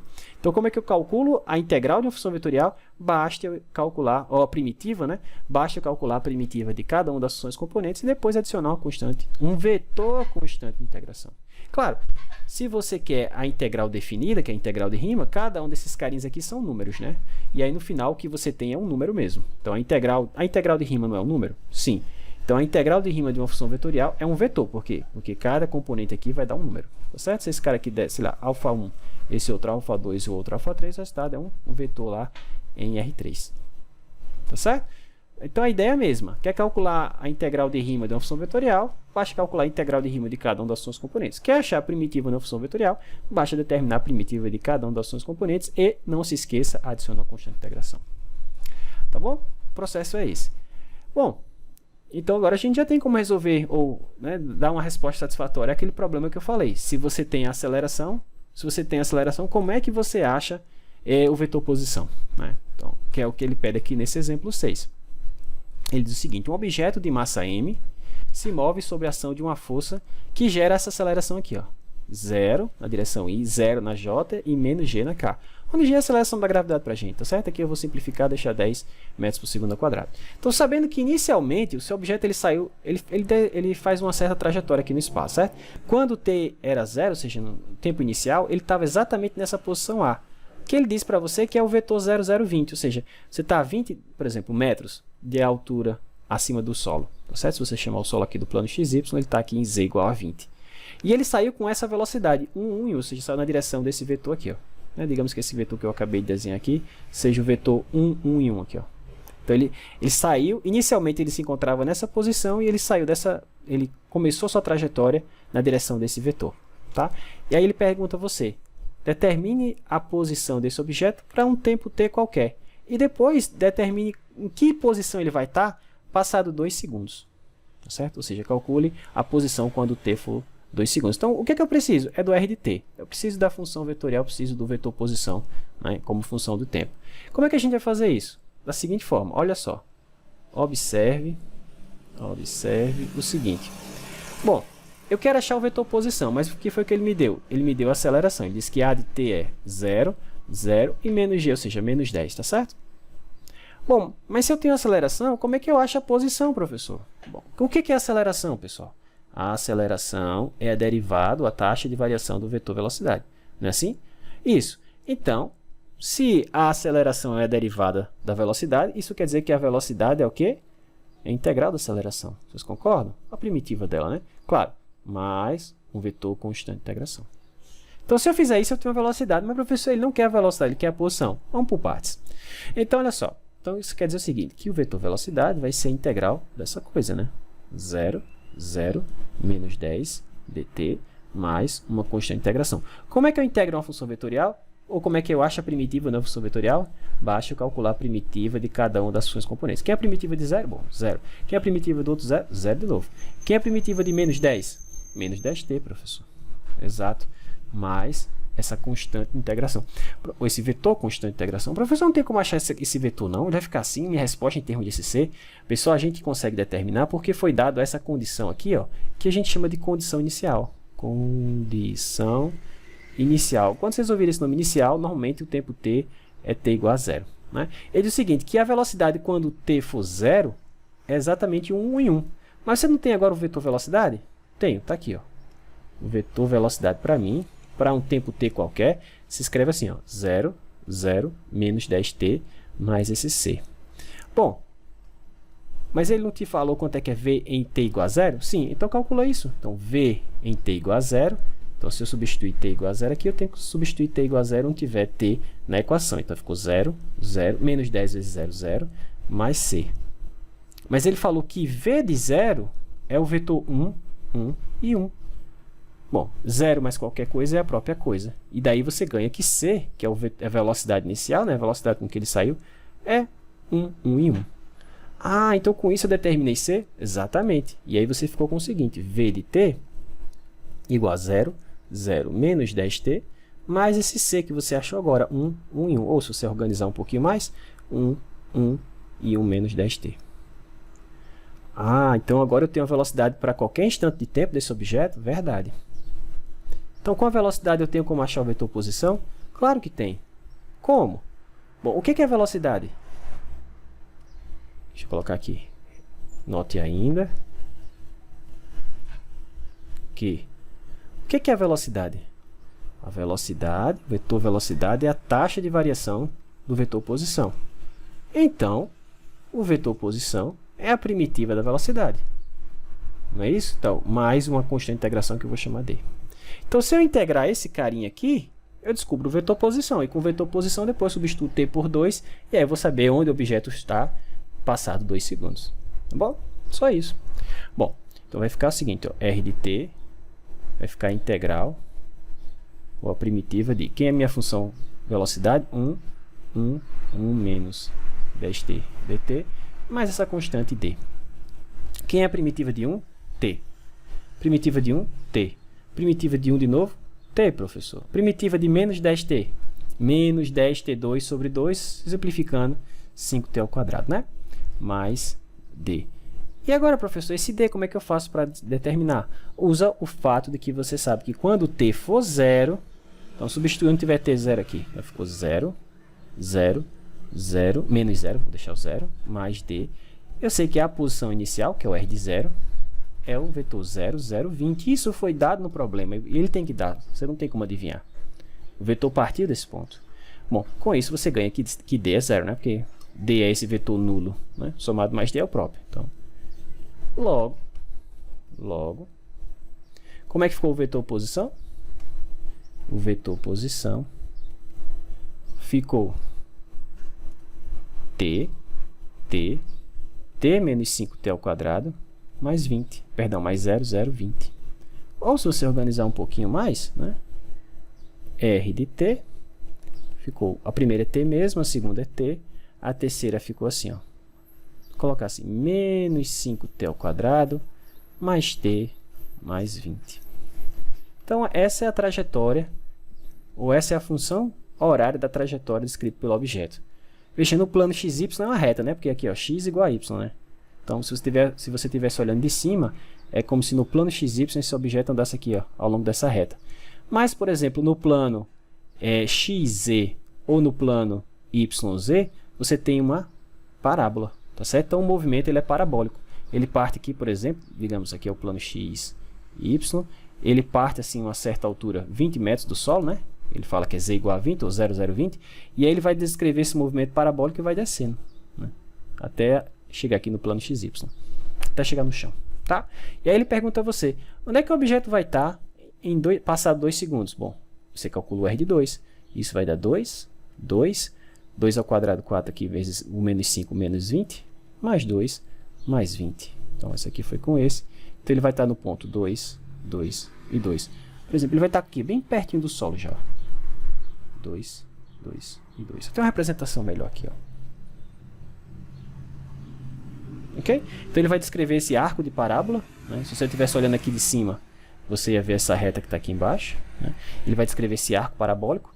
E quando o t for 2, ele vai estar exatamente aqui nesse ponto que eu estou mostrando para vocês. Ele partiu aqui do ponto 0020, ou seja, 20 metros de altura do solo. E passar 2 segundos, ele está quase já no solo novamente. Tranquilo? Mas professor, mas tudo bem. Mas se eu quiser descobrir quanto que esse objeto, qual foi o deslocamento que esse objeto teve? Na verdade, a distância percorrida. Se eu quiser saber isso aqui, ó, essa distância aqui que ele percorreu, vamos chamar isso de L. Como é que eu faço para calcular esse cara? Bom, a gente chama isso de comprimento de arco. Tá? É o que a gente vai relembrar agora. Então, o comprimento de arco da trajetória de um objeto no espaço é calculado assim. É integral de A até B, né, da norma da derivada do vetor posição. Isso aqui, na verdade, é a velocidade escalar, né? Então, o que você tem aqui é a integral de A até B da velocidade escalar dt. E essa expressão aqui, pessoal, é bem simples de você compreender. Porque, olha só, o que é velocidade escalar? Bom, é a distância percorrida, por exemplo, em um certo intervalo de tempo. Digamos que você quer saber que distância foi percorrida pelo seu objeto num certo intervalo de tempo dt. Digamos que em um certo intervalinho dt, ele saiu desse ponto inicial até esse ponto final e ele descreveu esse arco aqui que eu vou chamar ds. Então, qual é a velocidade desse objeto aí nesse intervalo de tempo t mais dt? Bom, vai ser a distância percorrida dividido pelo intervalo de tempo. Não é isso? Portanto, a distância percorrida vai ser a velocidade vezes o tempo. Mas se você quer a trajetória completa, digamos, isso aqui foi só um trechinho, né? Mas digamos que ele saiu desse ponto até aqui, o que você vai fazer? Você vai repetir isso em cada pequeno arco desse que eu estou mostrando para você. E aí você vai somar cada um desses arcos. Mas como é que a gente soma em cálculo? Integrar, né? Então a gente vai integrar desde o ponto inicial até o ponto terminal, ou seja, desde o t correspondente ao ponto inicial, lá vou colocar aqui um azinho, até o t correspondente ao ponto final. E aí você tem essa integral que é a mesma que essa, pessoal. Ou em termos da parametrização, você pode escrever dessa maneira, tá? Você escolhe a forma que quiser. Tranquilo? Então tudo que você tem que fazer é calcular a velocidade escalar e integrar ela no intervalo dado no problema. Com isso você vai descobrir quanto que você andou nessa curva, ou qual foi a distância percorrida pelo objeto ao longo da curva dada. Professor, mas se eu não quiser o comprimento completo, se eu quiser vir só desse ponto, sei lá, que corresponde a t igual a, o tempo t igual a, até um certo tempo t aqui. Como é que eu faço isso? Bom, então você só integra de a até esse t, né, e mantém o restante da expressão. Como tem um t aqui em cima, aqui eu vou colocar outra letra, tá certo? U. Bom, e aí isso aqui, ela vai te dizer quanto você andou desse pedaço até esse t. E isso a gente chama de S de t, é a função comprimento de arco, tá certo? Então a função comprimento de arco, ela mede quanto que você andou em qualquer trecho da curva. Claro, se você quer o comprimento completo da curva, basta fazer o t igual a b. Então, se você calcular o s de b, s do ponto final do intervalo, vai dar o comprimento completo da curva. Professor, mas por que essa função ela é importante? Várias razões. Primeiro é que se você calcular a sua derivada, pelo teorema fundamental do cálculo, você vai ficar com o que está aqui dentro, né? Que é norma de r' de t. Ou seja, esse objeto que é sempre positivo para curvas regulares. Então, como essa derivada é positiva, isso quer dizer que a função s é crescente, né? Bom, quer dizer que ela é injetiva, né? No final das contas, toda função crescente é injetiva. Se ela é injetiva, ela é uma sobrejeção na imagem. Isso quer dizer o seguinte, trocando em miúdos, que quando eu calculo essa integral, eu vou ter assim, s igual a uma certa função de t. Sei lá, estou chamando φ de t. Mas como ela é uma injeção, como ela é uma sobrejeção, né? Como ela é uma bijeção, na verdade, eu posso inverter essa relação e escrever t como φ a menos 1 de s. Posso inverter essa relação. E isso quer dizer o seguinte, que eu tenho lá, na minha curva eu tenho r de t. Mas se eu substituir t agora por essa expressão, a minha r agora vai depender de s. Então eu mudei o parâmetro. Eu saí do parâmetro que tinha antes, que poderia ser, por exemplo, o tempo, e agora eu estou usando um outro parâmetro chamado parâmetro comprimento de arco. Essa mudança de parâmetro é chamada de reparametrização. Existem infinitas formas de você reparametrizar uma curva. Essa é a mais natural. Tanto que o nome desse tipo de reparametrização é chamado de reparametrização natural. Porque a ideia é, se você, por exemplo, se t for o tempo, você pode descrever a trajetória do objeto em termos de quanto tempo ele levou para obter cada ponto da curva, ou a distância percorrida em cada intervalo desse. Tanto faz, você pode descrever o movimento do objeto utilizando a distância percorrida ao longo da curva, ou o tempo que ele leva para chegar em cada ponto daquela curva. Tá certo? São descrições diferentes da mesma coisa. Tá?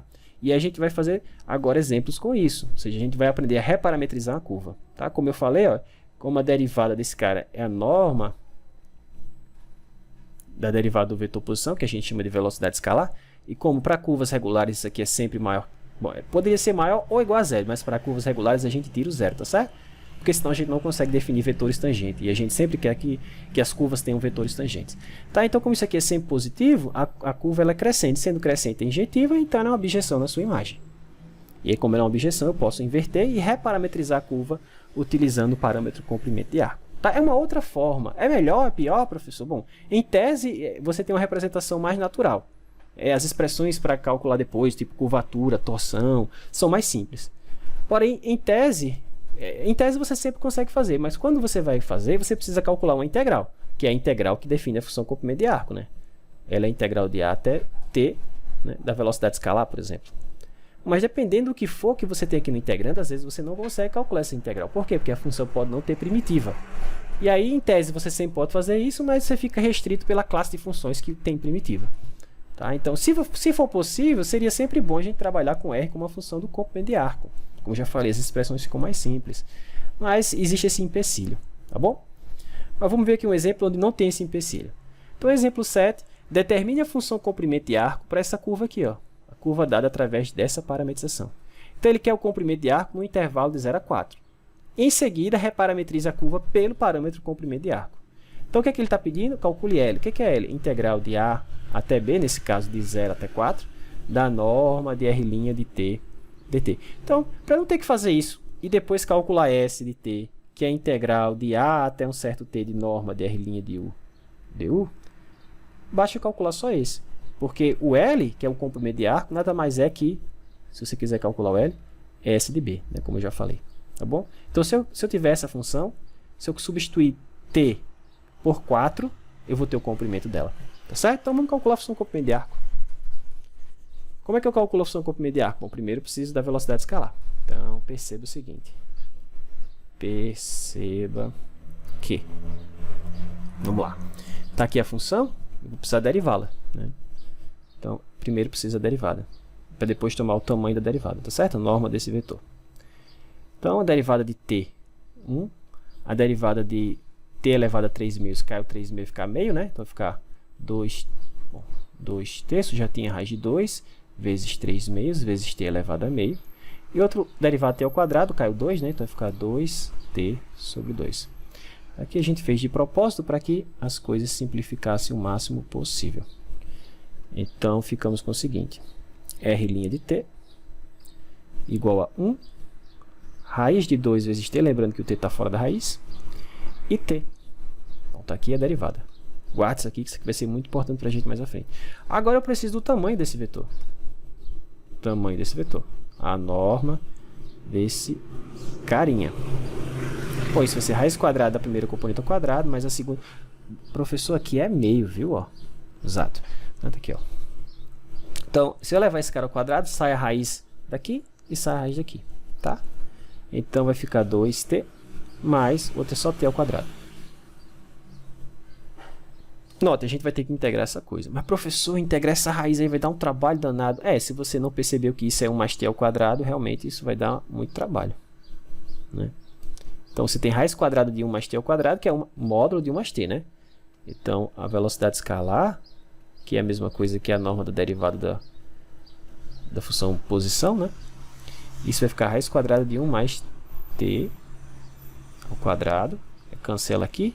E o que você tem é valor absoluto de 1 mais t. Cuidado. Raiz, como eu já falei, raiz quadrada de t ao quadrado não é t, é valor absoluto de t. Mas o que acontece nesse exemplo é que o seu t é sempre positivo. Então, 1 mais t é sempre positivo. Então, você pode dropar, você pode tirar essa barrinha sem problema. Tá bom? Acabou. Show de bola. Tá aqui, ó.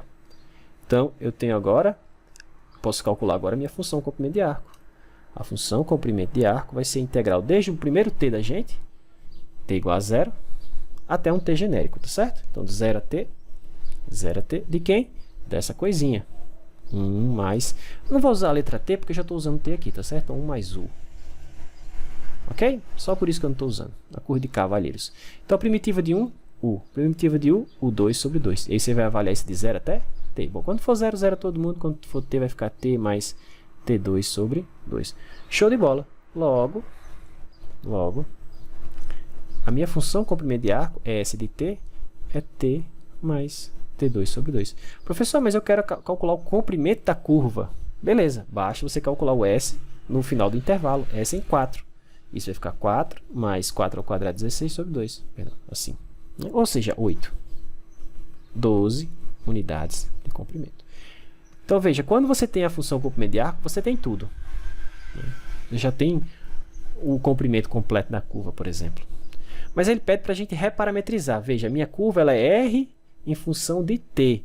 Eu quero agora R em função de S. Como é que eu faço? Bom, a ideia é isolar o t nessa equação, né? Então, daqui de cima você tem o seguinte, S é igual a t mais t ao quadrado sobre 2. Como é que eu isolo t, professor? Bom, você vai ter que resolver essa equação de segundo grau, né? Olha só, vamos multiplicar todo mundo por 2. Vai ficar assim, ó, t ao quadrado mais 2t menos 2s igual a 0, certo? Só fiz passar esse cara para cá depois que eu multipliquei por 2. Então, veja, existe para um dado s, tem duas possibilidades de t, não é isso? Então, vamos achar essas duas possibilidades. Vocês vão ver que uma a gente vai descartar porque vai dar um t negativo e para a gente o t é sempre positivo porque o t está nesse intervalo de 0 a 4. Então, como é que eu faço isso? Bom, o delta, aqui vai ficar 4, né, que é esse carinha ao quadrado, menos, com esse menos aqui vai ficar mais, 4 vezes esse 2s, que vai ficar 8s. Né? Então, você tem t igual a menos 2, mais ou menos, raiz quadrada de 4 mais 8s, dividido por 2. Se você colocar um 4 aqui em evidência, vai sair como 2, então menos 2, mais ou menos 2, raiz de 1 mais 2s sobre 2. E aí você tem duas possibilidades. Menos e menos, né? Vai ficar menos, obviamente. E menos com mais. Como aqui é raiz de 1 mais 2? Bom, deixa eu organizar logo aqui. Fica assim, ó, t igual a 1, perdão, menos 1, mais e menos, raiz de 1 mais 2s. Só isso. O negativo tem que jogar fora, porque o nosso t é sempre positivo, ó. Né? Então, olha só, t igual a menos 1 mais raiz de 1 mais 2s, esse cara é sempre positivo. O menor valor que isso pode ter é 0, que é quando o s for 0, quer dizer, você não andou nada. Aí isso aqui vai dar raiz de 1, que é 1, menos 1. Se você aumenta isso aqui, 1 mais 2s é maior, bom, raiz de 1 mais 2s é maior que 1, né? Porque você está somando alguma coisa a 1. E raiz de 1 é 1, mas você não está somando alguma coisa, então essa coisa é sempre maior que 1. Quando você subtrair de 1, ainda vai ser um número positivo, tá certo? Então, só para justificar que esse cara é sempre positivo. Pois bem, então você vai lá na sua expressão, na sua R de t, e onde tiver t na sua equação aqui, você vai substituir por essa expressão. Feito isso, você vai ficar com R em função de quem? De S, ou seja, você reparametrizou. Saiu do parâmetro t para o parâmetro S. Então, a minha curva como é que era? Tá aqui, ó. Aqui já está derivado. Pronto, aqui t, 2 raiz de 2 sobre 3, t elevado a 3 meses e t ao quadrado sobre 2. Então, onde tem t, você vai substituir por esse t aqui. Tá certo? Feito isso, você vai ficar com essa equação. Né? Então, vamos lá de novo. Ó. O primeiro é t. Mas quem é t para mim? Menos 1 mais raiz de 1 mais raiz de 2s. Né? 1 mais 2s está aqui. Ó. Menos 1 mais raiz de 1 mais 2s. O próximo era 2 raiz de 2 sobre 3, t elevado a 3 meses. Está aqui o t. Tá certo? Só escrevi a raiz assim, como termo elevado a meio. E aqui o t ao quadrado sobre 2. Então, perceba que agora a minha função vetorial está descrita em termos do parâmetro comprimento de arco. Ok? Então, a gente disse que a gente reparametrizou a curva pelo parâmetro comprimento de arco. Ok? Mas o que é que eu faço agora com essas derivadas, professor? O que é que eu posso construir? Bom, a gente já viu que a derivada da função vetorial, você tem aqui uma curva, Se eu calculo a derivada da função vetorial num certo ponto, eu tenho um vetor que aponta, que é um vetor tangente, né? Aponta na direção do crescimento da curva. Não necessariamente esse vetor tem tamanho 1. Né? Esse vetor aqui, a derivada, é um vetor tangente. Mas se eu quiser que esse cara tenha um tamanho 1, o que é que eu faço? Eu divido pela sua norma. Tá certo? Então, se eu pegar o vetor tangente, que é a derivada, e dividir pelo seu tamanho, com certeza eu tenho um vetor de tamanho unitário. E ele é tangente, então a gente chama esse cara de vetor tangente unitário. Tá certo? Vetor tangente unitário. Isso quer dizer que o tamanho dele é 1, né? Norma de t é 1. Ora, mas como esse vetor tem tamanho constante, nesse caso 1, a gente já viu que toda função vetorial que tem tamanho constante, ele e sua derivada são ortogonais. Então, esse vetor t', que é a derivada do vetor tangente, ele é um vetor normal ou ortogonal ao vetor tangente. Então, esse vetor t' a gente chama de vetor normal. Novamente, não necessariamente ele é unitário. Então, para eu tornar ele unitário, eu defino o vetor normal unitário como sendo a derivada do vetor tangente dividido pela norma da derivada do vetor tangente. Então, eu tenho aqui um vetor sempre tangente à trajetória da curva, um vetor normal, vetor tangente, né? E no R2 eu só teria esses dois caras. A ideia é o seguinte, deixa eu fazer aqui um esboço aqui rápido. Digamos que está aqui minha curva. Então, se essa curva está no plano, então, por exemplo, nesse ponto o vetor tangente está assim, ele é sempre tangente à trajetória, né? E o vetor normal, ele tem que estar nessa direção aqui, né? Ele tem que ser ortogonal ao vetor tangente. Mas ele pode ser ortogonal para cá ou para cá. Tá certo? Mas, por construção, esse vetor ele aponta para dentro da curva, tá certo? Ele sempre aponta para dentro. Ok? Então, no plano só teria essas duas possibilidades, o vetor normal e o vetor tangente. Se eu tiver no espaço, a partir desses dois vetores, eu posso criar um terceiro vetor que seja ortogonais aos dois ao mesmo tempo. Por exemplo, eu posso criar um terceiro vetor aqui, que é ortogonal ao primeiro e que é ortogonal ao segundo. Como? Através de produto vetorial. Então, eu defino esse cara, que é normal duas vezes, ele é normal ao tangente e é normal ao normal, e eu chamo ele de binormal, porque ele é tangente duas vezes, o bi de duas vezes, tá certo? Então, eu defino ele assim, ó, t vetor n.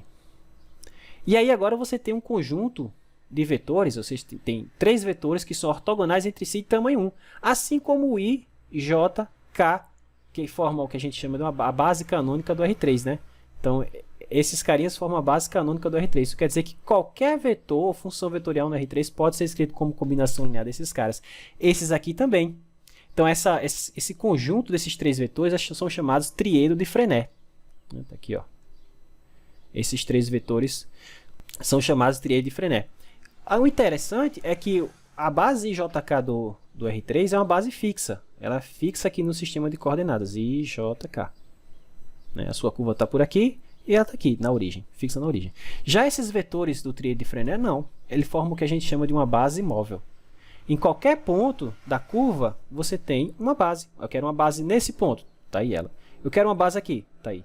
Eu quero uma base aqui, está aqui. Então, você tem uma base que se desloca com a curva, tá certo? Isso é interessante, tem aplicações importantes.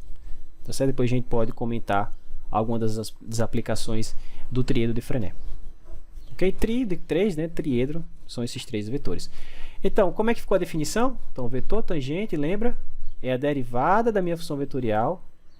É a derivada dividido pelo tamanho da derivada, pela sua norma. O vetor normal, bom, é a derivada desse cara, não é desse, cuidado, dividido pela norma da derivada. Muita gente esquece de dividir pela norma. E o vetor binormal é o produto vetorial desses caras. Ô, professor, mas não tem como eu fazer isso de forma mais simples, não? Porque o trabalho, pessoal, a parte mais trabalhosa é calcular o vetor normal. Então, a ideia é que a gente possa reescrever tudo isso aqui em termos de velocidade e aceleração. Pô, mas esse cara que está aqui em cima é a velocidade, e embaixo é a norma da velocidade.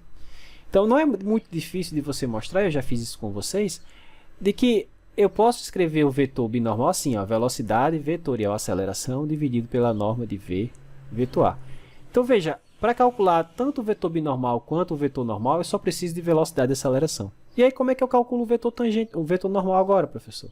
Bom, tudo que você tem que fazer é tirar o proveito de que esses caras formam uma base, né, ortonormal. Então, o n, uma vez que você tenha t e b, você pode calcular o n assim, b vetor t.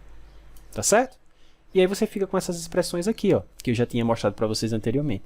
Muito mais fácil calcular esses caras assim, tá certo? Mas se você não quiser, claro, você sempre pode recorrer à definição e calculá-los assim. Vamos ver um exemplo? Então determina os vetores do tríado de Frenet para a mesma curva do exemplo anterior, tá certo? A curva é a mesma. Então, vamos lá. Observe o seguinte. Então, como é que fica o vetor tangente? O vetor tangente é a velocidade dividido pela velocidade escalar. Professor, mas você já fez isso no exemplo anterior. Você já calculou tanto a velocidade quanto a velocidade escalar. Ah, é verdade. Então, deixa eu só aproveitar o resultado. Então, não tem que fazer tudo de novo, né, pessoal? Então, tá aqui, ó, o vetor velocidade, que é a derivada, né? Deixa eu pegar ela aqui. Ctrl C. E a velocidade escalar, lembra, D1 mais T, tá aqui embaixo. Não tem que voltar. Então, já ganhamos aqui a nossa primeira. Aqui, dividido por 1 mais T. Eu vou colocar assim, ó, 1 sobre T mais 1. Pronto, já temos o vetor tangente. Ah, agora eu vou calcular o vetor normal derivando esse cara. Não, pessoal, vamos não. Vamos calcular logo a aceleração. E aí depois é calcular o vetor binormal. E por último calcular o normal, tá certo? Então vamos para aceleração. Ora, a velocidade, vou colocar ela aqui em cima. A velocidade é exatamente isso que está aqui em cima, tá certo?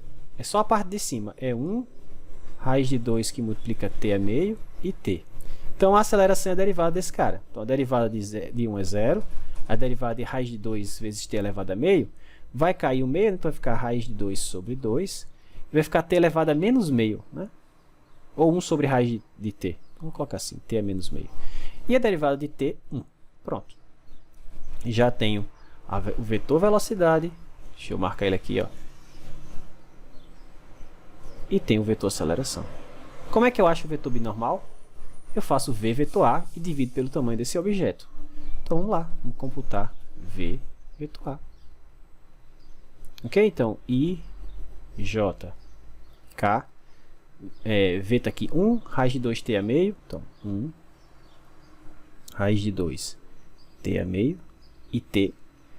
E A, que é 0, 0, raiz de 2 sobre 2. E t a menos meio, t a menos, deixa eu ajeitar aqui, 1 meio e 1. Não é isso? Deixa eu só ver. Tá, isso, está aqui em cima. Pronto, vamos computar agora esse produto aí. Então, na direção I, a gente vai ter raiz de 2t a meio. Então, raiz de 2t a meio, menos raiz de 2 sobre 2t a meio. Raiz de 2 sobre 2t. Vai ficar t a meio, né? Ó, se eu fizer assim de novo, ó, porque aqui vai ficar t a menos meio com t a 1, dá t a meio positivo, tá certo? T a meio. Então, agora, menos na direção J. Sai esse cara, sai esse, vai ficar 1, né? E o outro aqui vai ficar 0, então só 1. E por fim, na direção K, vai ficar então, mais K, que multiplica esse com esse, o outro é 0. Então ficou raiz de 2 sobre 2 t a menos meio.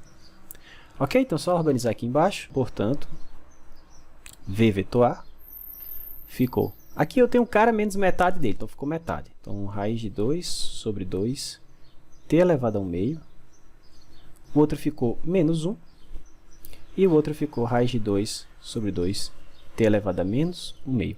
Guarda isso aqui numa caixinha verde ou numa nuvenzinha verde, porque já já a gente vai precisar disso aqui de novo. Vocês vão ver. Bom, agora vou precisar, claro, já vou precisar agora, né, que eu preciso calcular a norma dele, né? Então vamos lá, norma de v vetor a. Então vai ficar raiz quadrada do primeiro ao quadrado. Então esse cara aqui ao quadrado fica meio, né? Porque vai ficar 2 quartos, né? Então ficou meio de t, né? Porque t elevado a meio. O próximo vai ficar 1 e o outro vai ficar 1 meio também, só que 1 sobre t. Não é isso? Olha só. Então se eu organizar aqui, o mínimo vai ser 2t. Então vai ficar t ao quadrado mais 2t mais 1 dividido por 2t. A gente já sabe que em cima a gente pode fatorar. Então v vetor a.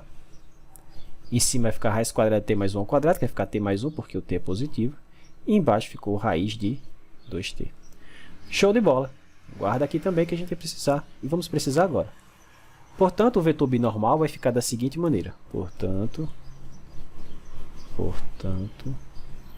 o vetor binormal, B de t, vai ficar essa nuvem maior dividida pela nuvem menor, tá certo? Então, você vai dividir esse cara por esse. Mas aqui é uma fração, repete a primeira, multiplica pelo inverso a segunda. Então, vai ficar raiz de 2 em cima e t elevado a meio em cima, né? E embaixo vai ficar t mais 1, que multiplica toda essa expressão aqui em cima dessa nuvenzinha. Então, raiz de 2 sobre 2, t elevado a meio, menos 1, raiz de 2 sobre 2, t elevado a menos meio.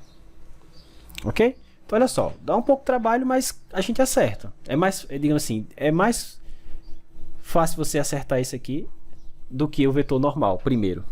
Agora é só simplificar. Veja que esse raiz de 2, multiplicando esse raiz de 2 dá 2, né? Com esse 2 aqui foi embora. Com esse raiz de 2 vai dar 2, com esse 2 aqui foi embora. E vai aparecer o menos raiz de 2 aqui no meio, né? Então o b de t ficou assim, ó. 1 sobre t mais 1. Então, t a meio com t a meio deu t. O outro ficou raiz de 2 vezes t a meio. E o outro ficou t a meio com t a menos o meio, ficou 1. Então tá aí o vetor binormal. Ok? Tem o vetor tangente. Aqui, ó. E tem o vetor binormal. Eu posso calcular o vetor normal. Por fim, o vetor normal vai ficar o seguinte, ó. N vai ser B vetor T. Ok? Veja que tanto B quanto N, perdão, tanto B quanto T tem 1 sobre T mais 1, né? Ó, 1 sobre T mais 1. Eu vou colocar para fora, então vai sair do determinante 1 sobre T mais 1 desse cara e 1 sobre T mais 1 do outro. Então vai sair 1 sobre T mais 1 ao quadrado, tá? Fatorar logo eles. Então 1 sobre T mais 1 ao quadrado. E agora I, J, K. Os componentes de B, que é T raiz de... Deixa eu colocar mais para baixo. T raiz de 2 vezes T a meio e 1. E agora as componentes do vetor tangente. 1 raiz de 2 a meio e T. 1 raiz de 2 T a meio e T. Deixa eu ver se eu não errei nada. A professor aqui tem um menos, ó. Ó. Ok? Esse menos aqui ia fazer a gente errar tudo aqui embaixo. Vamos ter um menos aqui. Tranquilo? Novamente, tinha um menos 1. Quando eu multipliquei pelo raiz de 2, ficou menos raiz de 2, tá certo? Como aqui está o vetor binormal, o menos já entrou aqui. Pronto, agora é só fazer o produto e acabou. Então, na direção I, deixa eu colocar 1 sobre t mais 1 ao quadrado em evidência. Então, na direção I vai ficar. Então, sai esse carinha, sai esse. Ficou menos raiz de 2. Então, menos raiz de 2, que multiplica t elevado a 3 meios, né? Que é t a meio com t. T elevado a 3 meios, ó. T a meio com t. Menos, bom, o outro, raiz de 2 vezes t elevado a meio. Menos agora na direção J. Sai esse carinha, sai esse. Vai ficar t com t, t ao quadrado. T ao quadrado menos 1, né? T ao quadrado menos 1. Mais na direção K. Sai aquele, sai esse daqui. A gente vai ficar com o seguinte. Raiz de 2, né? Tá aqui embaixo, ó. Raiz de 2 vezes t elevado a 3 meios. Menos, com esse menos vai ficar mais. Raiz de 2, t a meio. Pronto. Eu vou só organizar aqui um pouquinho. Porque veja, t ao quadrado menos 1 é t mais 1 vezes t menos 1, certo? E esse cara aqui eu posso colocar um menos raiz de 2, que multiplica t a meio em evidência, e isso vai ficar t mais 1. Não é? Ó, esse com esse dá esse com esse dá esse. E se você for olhar, o último lá também tem a mesma coisa. Eu posso colocar um raiz de 2, t elevado a meio, e aí de novo, ó, t mais 1. Ok? Então esse t ao quadrado mais 1, eu posso cancelar um desse aqui, com um desse aqui, com um desse aqui, e aí o nosso vetor normal vai ficar assim, ó. N de t igual a 1 sobre t mais 1, que multiplica, bom, esse foi embora, né? Ficamos menos raiz de 2 t a meio. Esse menos com esse cara aqui vai ficar menos t mais 1, então menos t mais 1. E o último lá vai ficar raiz de 2 t elevado a meio. Olha como é fácil. É um pouco de trabalho, mas nada que se você seguir esse procedimento, nada que você não consiga fazer. Ok? E com isso a gente evitou a regra do quociente, pessoal. Porque se você for calcular o vetor normal pela definição, você vai ter que calcular a derivada desse carinha aqui. Olha só, por que eu estou fazendo isso? Para evitar calcular a derivada desse cara. Porque aí você vai fazer a derivada do de cima vezes o de baixo, menos a derivada do de baixo vezes de cima, dividido pelo de baixo ao quadrado. E você vai ter que fazer isso componente a componente. Então são 3 aplicações aí da regra do quociente. E se você errar um sinalzinho, acabou, errou tudo. Porque não tem como você errar um sinal aqui e acertar no restante. Esse erro é acumulativo. Então, para isso, para evitar calcular a regra aplicar a derivada aqui, para calcular o vetor normal, a gente faz esse atalho, calcula primeiro o vetor binormal. E uma vez que tem o vetor binormal e o vetor tangente, a gente calcula o vetor normal assim. Então, eu estou trocando o cálculo da derivada do vetor tangente pelo cálculo de um produto vetorial. Mas é mais fácil calcular o produto vetorial do que calcular não é que é mais fácil, é menos trabalhoso. Não é porque fácil todos os dois são, mas é menos trabalhoso. Tá certo? Ok.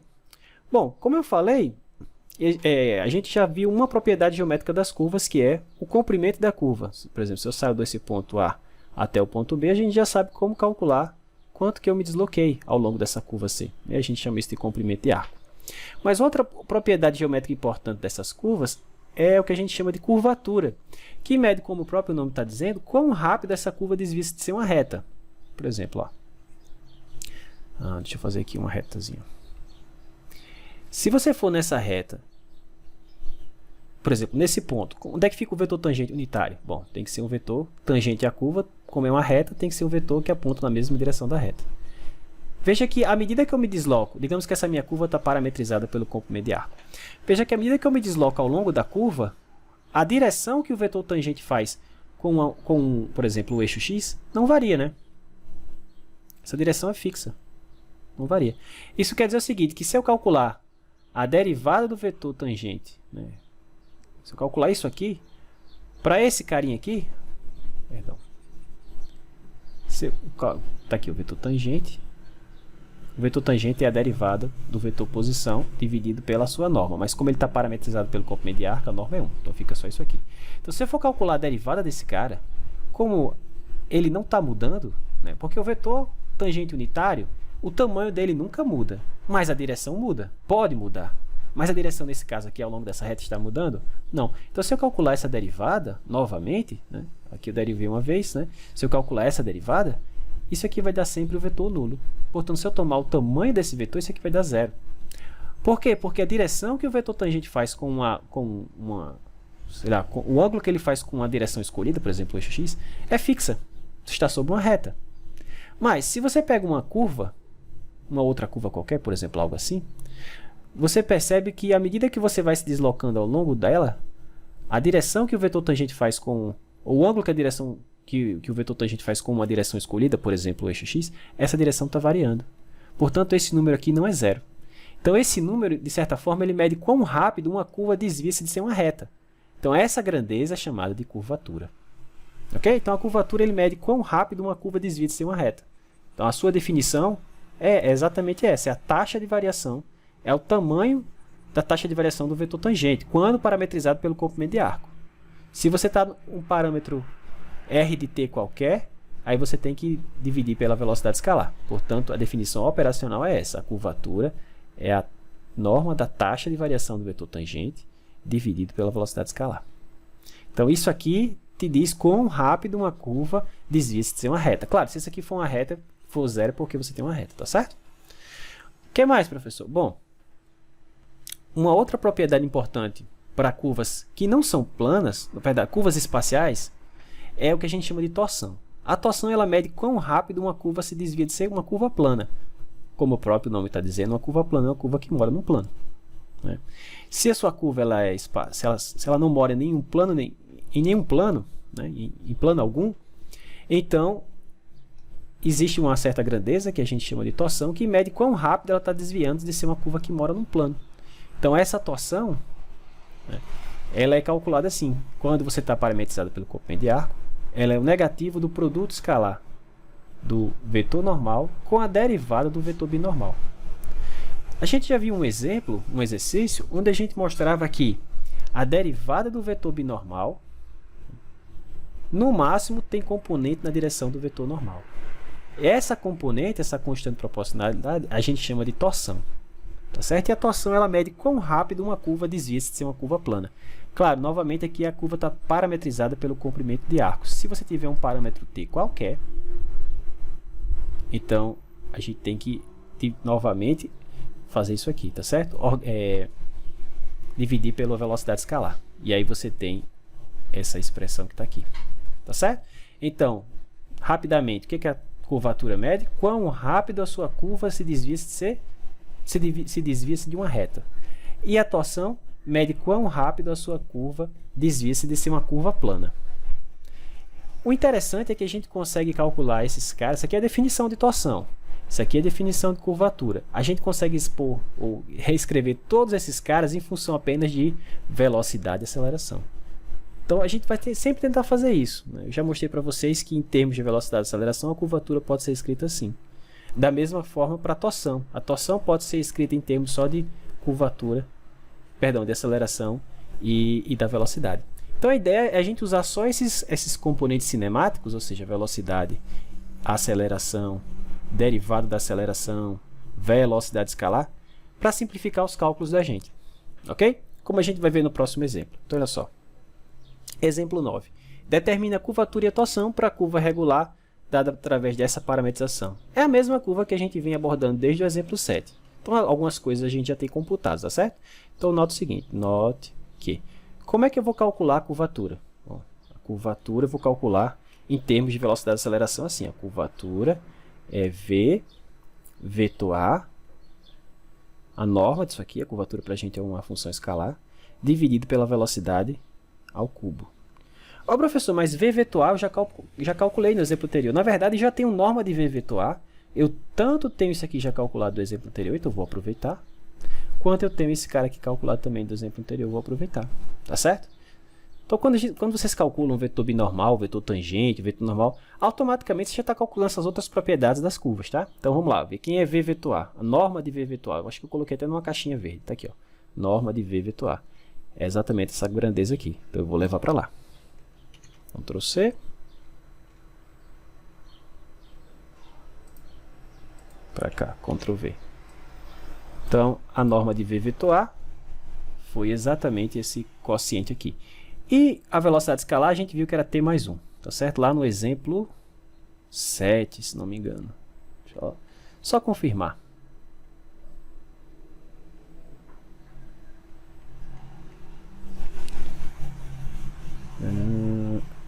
Aqui, a norma da vetor velocidade é a velocidade escalar, exatamente. 1 mais t ou t mais 1, tanto faz. Bom, então a gente já tem a curvatura. Deixa aparecer aqui de volta para mim. A gente já tem a curvatura, que é só fazer a razão entre aqueles carinhas lá que eu acabei de colocar lá. Portanto, a curvatura vai ficar V vetor A, ou seja, t mais 1 sobre raiz de 2t, dividido por t mais 1. Não é isso? Então, repete a primeira, multiplica pelo inverso da segunda. Então, eu vou dividir por t mais 1. Portanto, a curvatura ficou assim, ó, 1 sobre raiz de 2t. Bom, isso foi simples, né, professor? A gente já tinha tudo calculado. Bom, agora eu preciso da torção. Para eu calcular a torção, eu preciso um pouquinho mais de trabalho. A torção é V vetor A. Eu já tenho isso, professor? Mas aí você precisa fazer o produto escalar com a derivada da aceleração. Isso a gente ainda vai ter que computar. Dividido pela norma de V vetor A, isso a gente já tem feito, ao quadrado. Ok? Então, novamente, vou precisar de V vetor A e da derivada da aceleração. Tudo isso eu já tenho computado. Claro, não tenho computado a derivada da aceleração, mas eu tenho a aceleração. Deixa eu derivado novo, né? Então, eu vou precisar desse carinha aqui e vou precisar desse carinha aqui. Pronto, dos dois que eu coloquei nas caixinhas. Então, eu vou precisar desse, vou levar para lá. E vou precisar da norma de V vetor A. Então, está aqui a aceleração.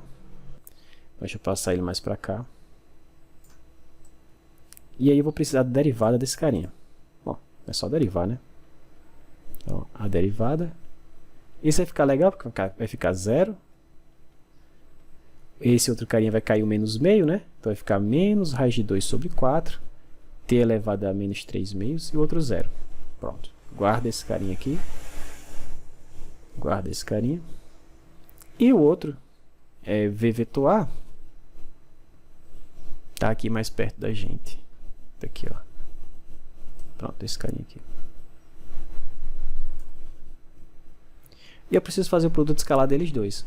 Pronto, só isso. Componente a componente. Primeiro com o primeiro, mas a aceleração, a derivada da aceleração tem um bocado de zero, né? Isso vai facilitar bastante. Então, logo, vamos lá. Então, v vetor A escalar a linha vai ficar. Então, primeira com a primeira, então esse com zero dá zeros. A terceira com a terceira vai dar zero, tá certo? Então ficou só a segunda. Então a única coisa que eu vou ter é trocar o sinal desse cara, né?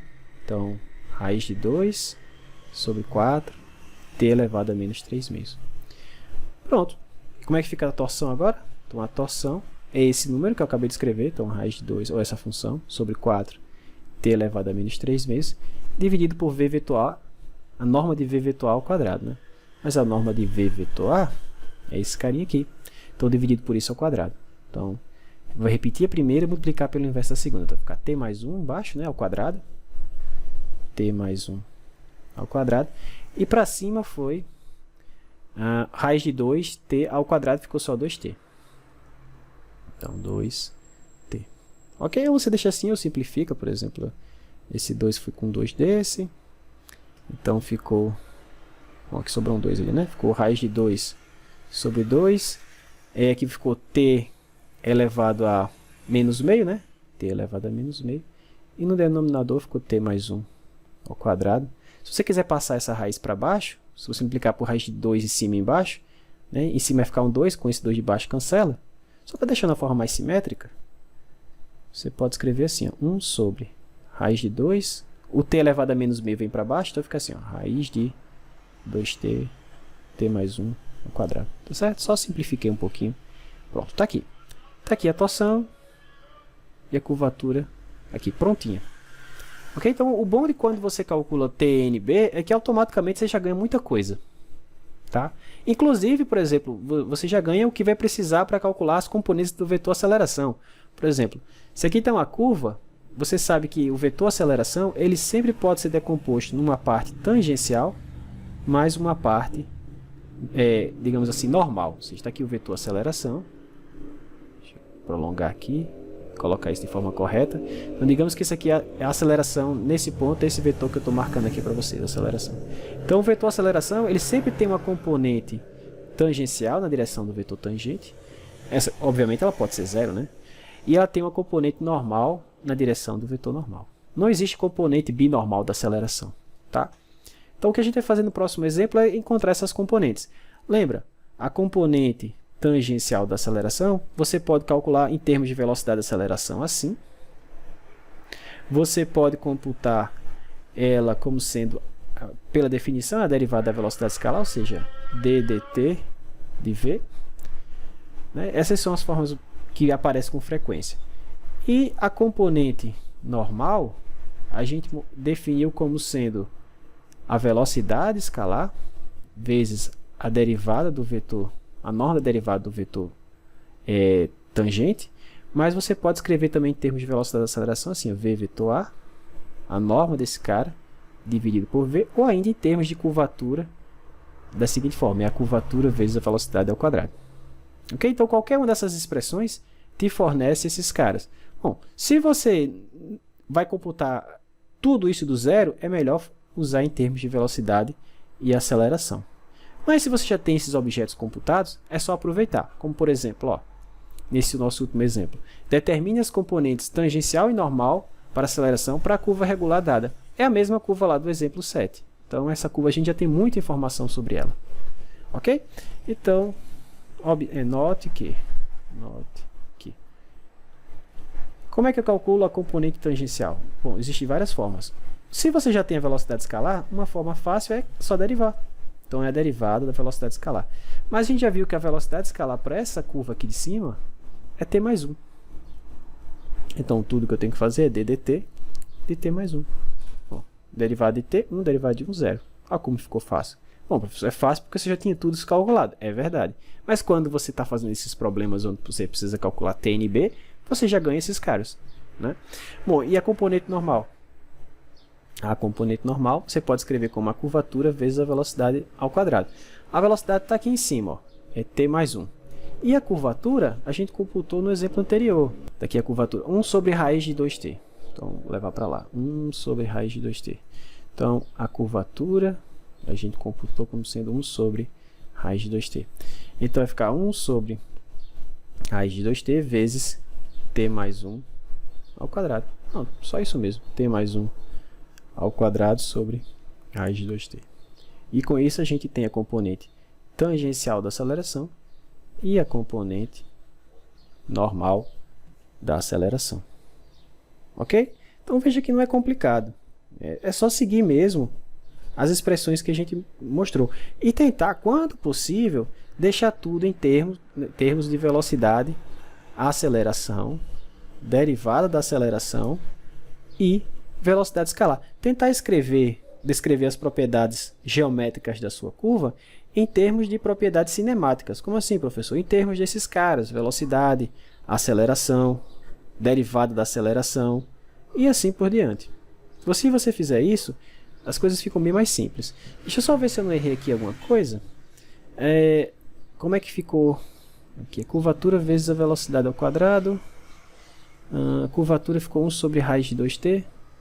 Acho que foi isso mesmo. Deixa eu só ver aqui em cima se eu não cometi nenhum engano. Curvatura V vetor A tá aqui, T mais 1, tá? Dividido por V3, pessoal, olha só, engolimos mosca aqui, ó, V3, então tem um T mais 1 aqui ao quadrado, ó, porque era por V3, aqui o professor colocou só V. E aí com isso, tem esse T mais 1 ao quadrado, que vem pra cá, ó, D, aqui embaixo, T mais 1 ao quadrado, né? Deixa eu ver se ficou no denominador lá mesmo, isso. E aí ele vai aparecer por aqui. Deixa eu ajeitar. Então a curvatura ficou 1 sobre raiz de 2t, t mais 1 ao quadrado, vezes a velocidade, que é t mais 1 ao quadrado. Esse sim é que fica só 1 sobre raiz de 2t. Agora sim, show de bola. Tranquilo? Então, a componente normal da aceleração fica escrita assim. E, lá no outro exemplo, a componente normal, ou a curvatura, fica dessa forma. Tá bom? Aqui foi só um errinho porque a gente não prestou atenção que tinha esse V3. Eu tinha colocado só V.